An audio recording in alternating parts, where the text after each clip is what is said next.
समाज महत्वाचा आहे, माझा समाज माझा देव. आणि त्या समाजाचा कोणी वाटोळ करत असताल तर मी सहन नाही करू शकत.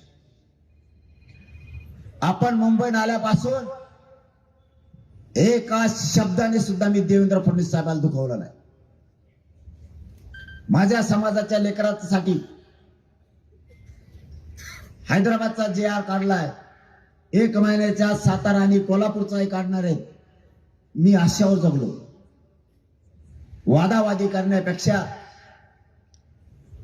जर ते प्रामाणिकपणाने मराठा समाजाचं कल्याण करायला लागले तर मला राजकारण करायची गरज नाही. आपला समाज आणि समाजाचे लेकर आपण मोठे करावेत या भूमिकेत मी गेलो. आणि त्यांनी हो डाव रचला, उधळून लावला. फडणवीस साहेब, तुम्हाला मी जिंदगीत यशस्वी होऊ देणार नाही, कारण जातवान मराठ्यांचा आहे.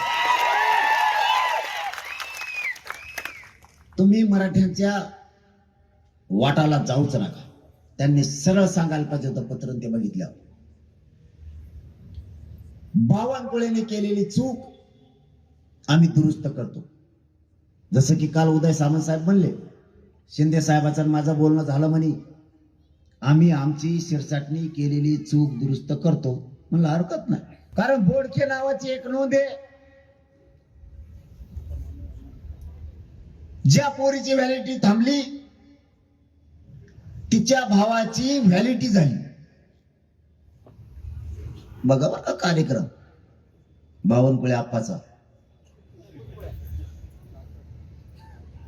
सगळे कुळ बघितले आम्ही. बावन ऐकलंच नाही, कुठून निघालं बावन आणि कुठून नाही.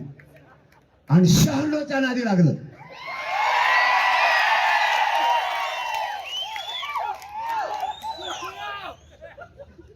मी बिले कलाकार आहे भाऊ.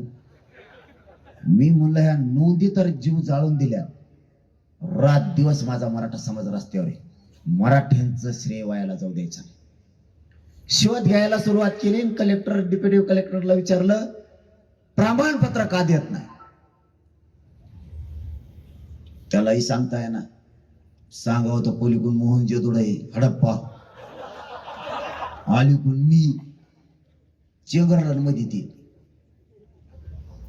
म्हणला भाऊ, नोंदीचे प्रमाणपत्र देण्याचं कारण सांग. तेव्हा मला बावनकुळेने पत्रच काढलं की नोंदीचे प्रमाणपत्र देऊ नका. अरे बापरे म्हणलं पत्र दाखव. घेतलं पत्र. शॉट बसल माणसाला, शॉट.